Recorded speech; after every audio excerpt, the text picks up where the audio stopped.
Cette histoire s'appelle donc Grog, le petit ogre. Au pays des ogres rouges, dans un village fait de boue, vivaient une maman et un papa ogre, avec leur petit garçon nommé Grog.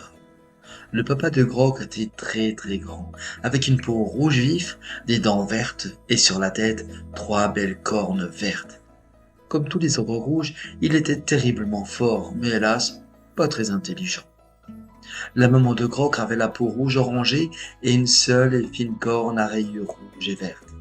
Elle n'était pas aussi grande que le père de Grog, mais elle était plus réfléchie. Et ce n'était pas étonnant, elle avait 3 yeux au lieu de 2. Comme tous les petits ogres, Grog était rose et n'avait pas de cornes. Cependant, contrairement à son papa, il était très intelligent. Très intelligent. Il savait déjà lire, écrire et compter. Pour devenir rouge, tous les petits ogres doivent tuer un monstre. Le papa de Grog pensait qu'il était temps pour son fils d'en tuer un. Oui, mais voilà, Grog ne voulait pas tuer. Pire encore, Grog était devenu, en secret, l'ami d'un dragon jaune, le vieux et sage Zagon. Grog aimait se réfugier dans la chaude tanière de Zagon. Le dragon lui parlait des monstres et aussi des ogres dorés, qui sont bons et intelligents. Quand le papa de Grog découvrit cette amitié, sa colère fut terrible. De rage, sa peau était devenue rouge sombre, de la fumée sortait de son nez et ses cornes lançaient des éclairs. Il poursuivait son fils en hurlant. Par tous les dieux, les dragons sont faits pour être tués, pas pour parler avec nous. Si tu veux être un ogre digne de ce nom, vas-y et abats-le.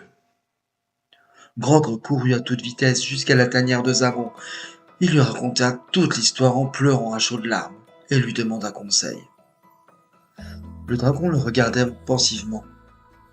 Ma foi, tu pourrais devenir un ogre doré, dit-il enfin. Tu sais, les ogres dorés ne tuent que s'ils y sont vraiment obligés. Mais comment je pourrais devenir un ogre doré? Il faudra accomplir un exploit fantastique. Et je ne suis encore qu'un tout petit ogre. Écoute-moi, mon enfant. Très loin d'ici, au pied d'une montagne, se trouve un pays où tout tremble de peur. De quoi ont-ils peur? D'un horrible monstre visqueux. Chaque soir, il se glisse hors de sa grotte et va ramper dans les villages, dévorant les ogres et les dragons. Derrière lui, il laisse une traînée de bave verte. Suis-moi dans la bibliothèque, j'ai des livres à son sujet. Alors, dis-moi, Zagon, pourquoi aucun ogre l'a-t-il tué? Il est trop fort, trop terrible. Il peut changer de forme comme il le veut. Et puis, on ne peut le tuer que lorsqu'il dort au fond de sa grotte.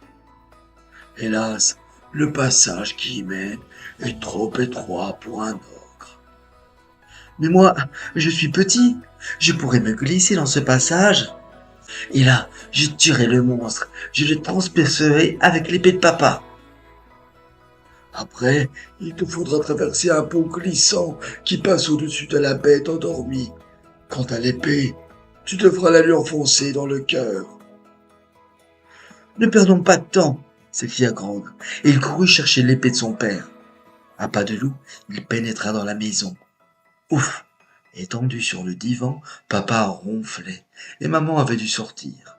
Sur la pointe des pieds, le petit ogre se dirigea vers la vitrine fixée au mur.